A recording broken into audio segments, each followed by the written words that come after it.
Bismillahirrahmanirrahim. Assalamualaikum warahmatullahi wabarakatuh. Alhamdulillahirabbil alamin wassalatu wassalamu ala asrofil anbiya'i wal mursalin wa ala alihi wa ashabihi ajma'in amma ba'd.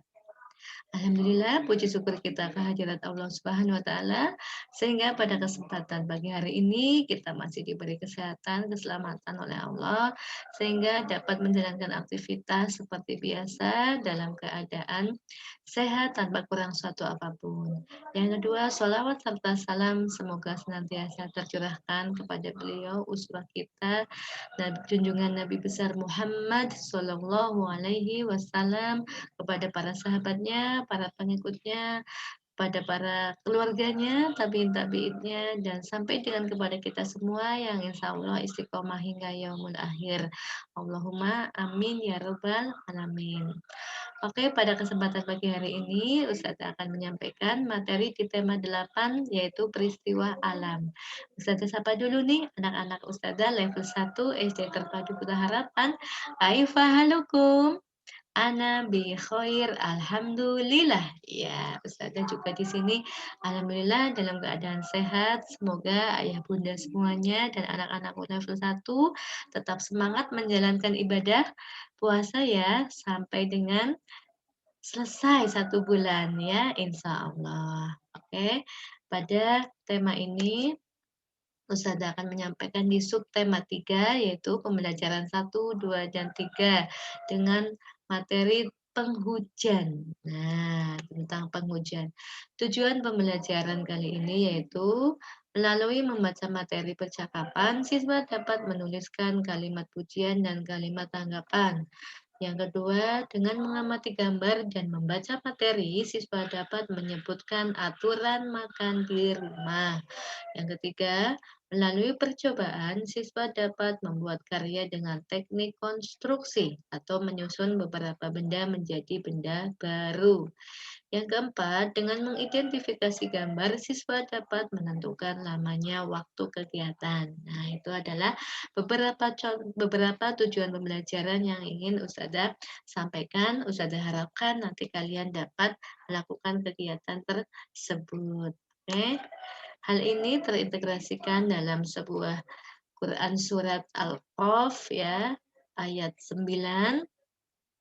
Surat Qaf ayat 9, di dalam Al-Quran terdapat ungkapan bahwa hujan adalah berkah, yaitu ayat yang berbunyi dengan arti dan kami turunkan dari langit air yang penuh keberkahan, lalu kami tumbuhkan dengan air itu pohon-pohon dan biji-biji tanaman yang diketam. Nah, pada surat Qaf ini menjelaskan bahwa turunnya hujan dari langit ya, itu membawa keberkahan bagi kita semuanya ya.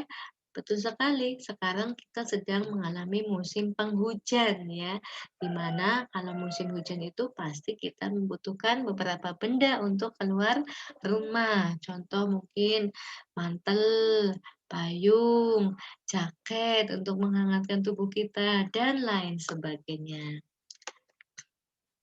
Ya, di subtema 3 musim penghujan ini, pembelajaran 1, Ustazah akan menyampaikan tentang menuliskan kalimat pujian dan kalimat tanggapan. Di buku kalian ada ya teman-teman, ada di tema 8 subtema 3. Nah, di situ ada di halaman paling depan. Indonesia mengalami 2 musim, yaitu musim kemarau dan musim penghujan. Apa sih bedanya musim kemarau dan musim penghujan? Nah, di sini dilihat saat musim kemarau, ini kemarau ya teman-teman, sinar matahari tertutup awan, langit terlihat mendung, hujan pun sering turun. Nah, ini musim penghujan. Kemudian saat musim penghujan, payung dan jas hujan menjadi benda yang sangat penting untuk dibawa. Nah, seperti yang tadi sudah sampaikan ya, ketika musim hujan pasti kita membutuhkan beberapa benda untuk kita gunakan. Contoh ada payung, ada mantel ya kalau naik motor, atau jaket untuk menghangatkan tubuh kita. Nah, ciri-cirinya seperti apa? Awannya biasanya tertutup ya, jadi mendung. Nah, kemudian sering turun hujan. Nah, itu contoh musim penghujan, ciri-cirinya. Nah, di buku kalian ada di bawahnya yaitu sebuah percakapan Mei dengan Komang. Mei berkata, "Wah, hujan mulai turun, Komang. Sebaiknya kita berteduh dulu." Komang menjawab, "Tidak perlu, Mei. Aku membawa payung dari rumah." Mei menjawab, "Tapi aku lupa membawa payung, Komang." Kemudian Komang berkata, "Pakai payungku bersama-sama saja, Mei. Hujannya tidak terlalu deras." Kemudian Mei menanggapi, "Wah, baiklah, kamu memang baik, Komang. Terima kasih atas pujiannya, Mei."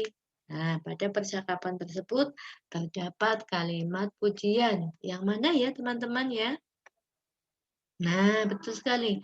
Wah, baiklah, kamu memang baik. Nah, Mei memuji Komang ya atas sikap Komang karena mau meminjamkan payungnya untuk melindungi dari hujan ya bersama dengan Komang. Kemudian Komang menanggapi kalimat pujian itu dengan mengucapkan terima kasih atas pujiannya Mei. Nah, di sini dijelaskan Mei memuji kebaikan Komang. Komang merasa senang atas pujian Mei. Komang menanggapi pujian Mei. Nah, menanggapinya dengan ucapan terima kasih. Menanggapi pujian berarti menjawab pujian.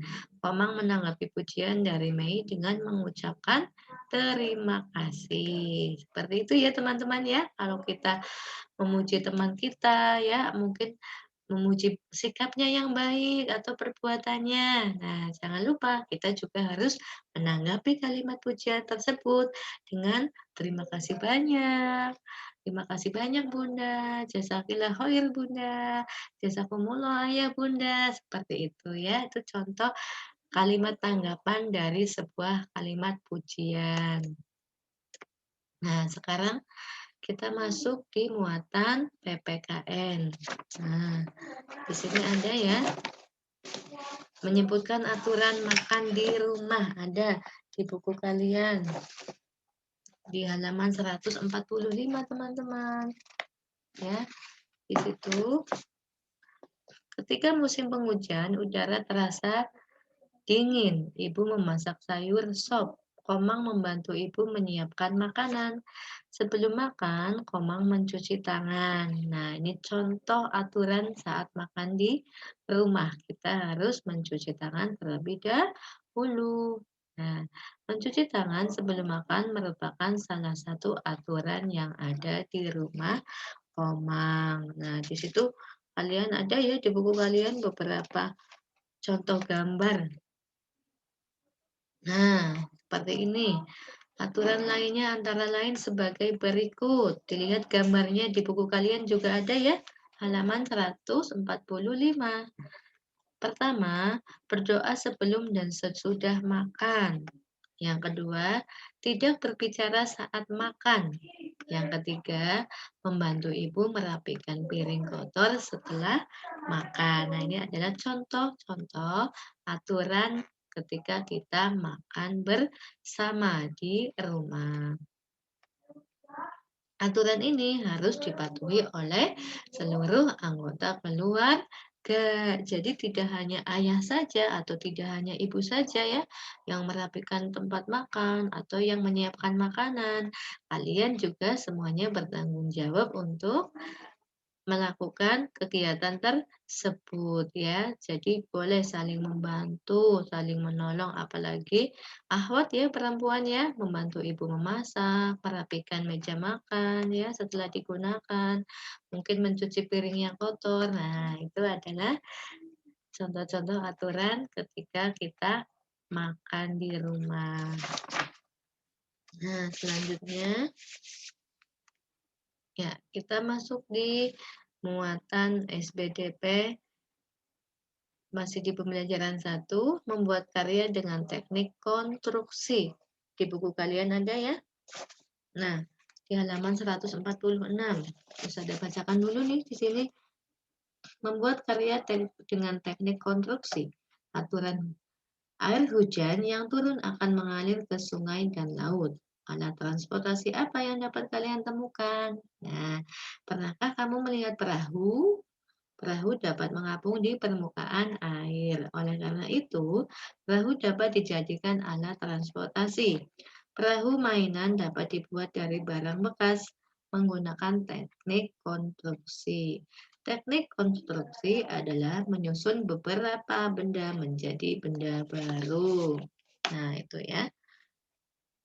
Ayo membuat perahu mainan dari barang bekas. Pilih barang bekas yang ringan sehingga dapat mengapung di permukaan air.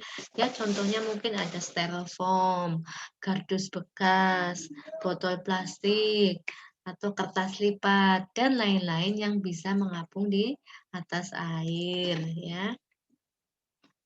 Nah, ini contohnya. Ada styrofoam atau gabus, botol plastik, atau kertas. Ini kalian bisa membuat kreasi menggunakan barang-barang tadi ya, benda-benda tadi untuk dijadikan benda baru. Nah, bisa digunakan untuk membuat perahu. Nah, oke, sekarang kita masuk di pembelajaran 2, masuk lagi di muatan bahasa Indonesia. Ya, kita lanjutkan dengan mengungkapkan kalimat pujian dan kalimat tanggapan. Jonas berkata, "Dedi, apa kegiatan hari Minggu kemarin?" Dedi menjawab, "Aku diajak ayah ikut kerja bakti di lingkungan rumah kami, Jonas." Kemudian Jonas bertanya, "Untuk apa kerja bakti? Bukankah lingkungan rumahmu sudah bersih?" Dedi menjawab, "Walaupun lingkungan rumah kami sudah bersih, kerja bakti tetap harus dilakukan. Hal tersebut dilakukan agar lingkungan kami tidak banjir saat musim penghujan." Nah, ini adalah contoh percakapan yang dilakukan oleh Jonas dan Dedi ya. Mereka membahas tentang lingkungan yang bersih ya atau kerja bakti. Nah, di buku kalian juga ada teman-teman. Ada di halaman 148 ini percakapannya ya. 148. Nah, pada percakapan di atas, oh masih ada teman-teman. Jonas menjawab, "Wah, kamu memang anak yang rajin, Dedi. Kamu mau ikut kerja bakti membersihkan lingkungan? Terima kasih atas pujianmu, Jonas. Aku senang sekali mendengarnya." Nah, di sini Jonas mengungkapkan sebuah ungkapan pujian, ungkapan kekaguman.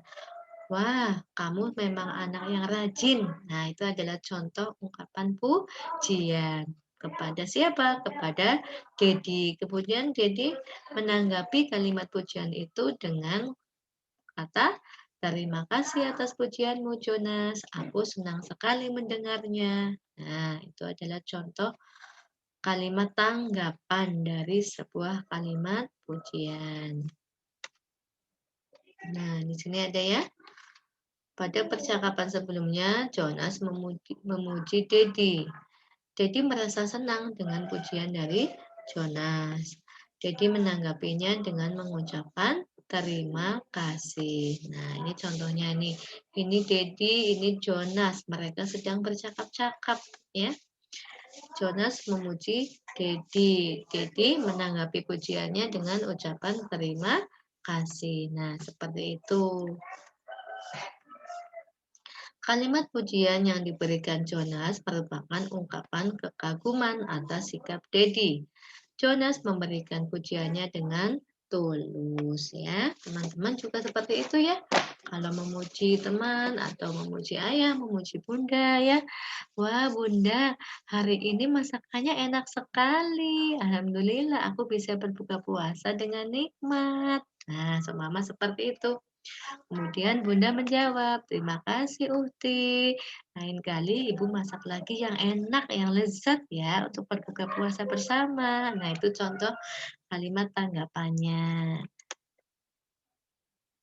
Ya, masih di muatan bahasa Indonesia. Kita akan menemukan kalimat pujian dalam sebuah percakapan. Ya, kalimat pujian merupakan kalimat yang menyatakan penghargaan atau kekaguman atas sesuatu. Kamu dapat menemukan kalimat pujian itu dalam sebuah percakapan. Di buku kalian ada ya teman-teman? Nah, ada nih.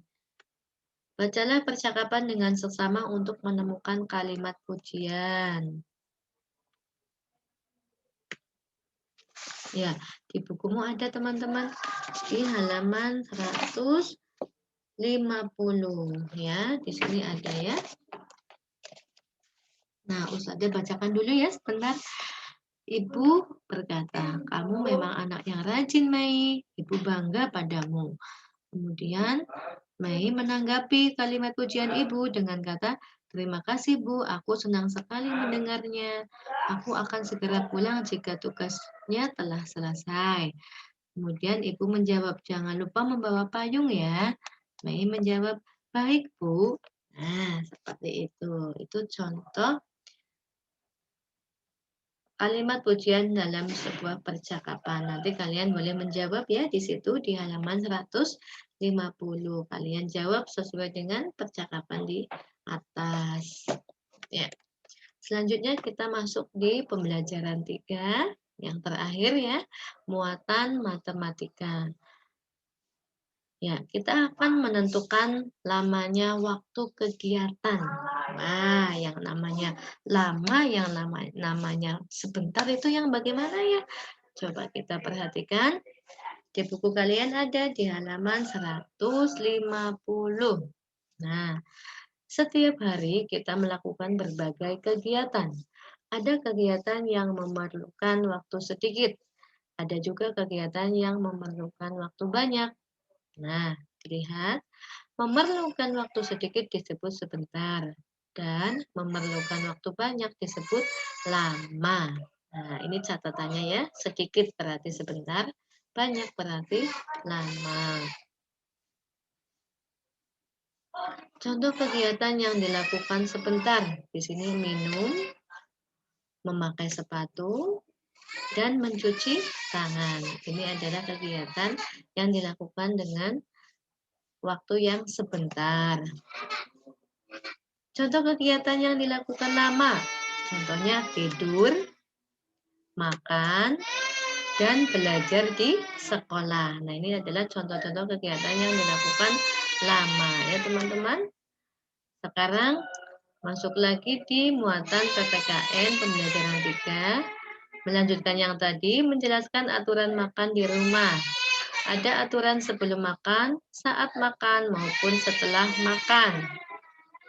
Aturan sebelum makan antara lain sebagai berikut. Mencuci tangan dengan sabun, berdoa sebelum makan. Nah, ini ya, kita harus ingat selalu sebelum makan kita harus cuci tangan ya teman-teman, supaya kumannya tidak menempel di tangan kita.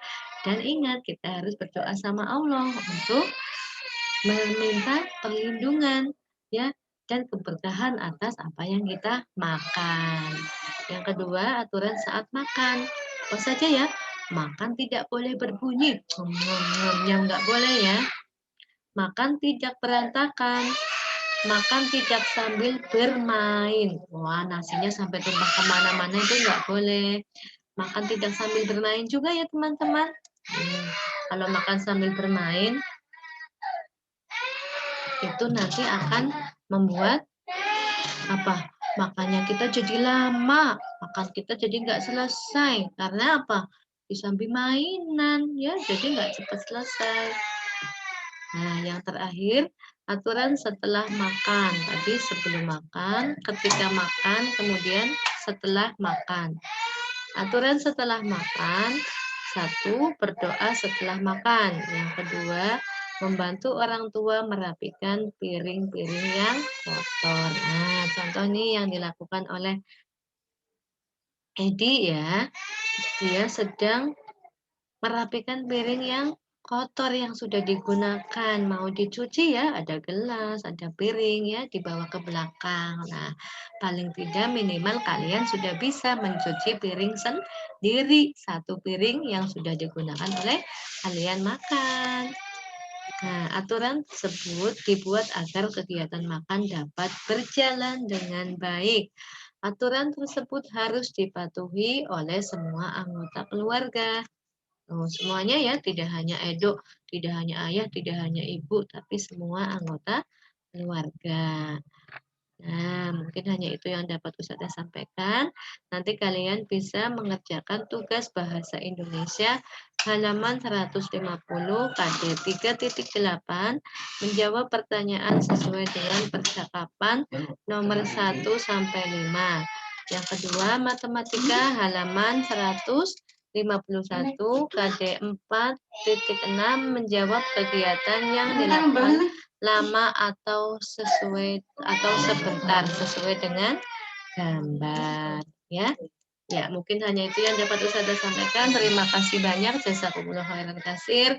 Wassalamualaikum warahmatullahi wabarakatuh.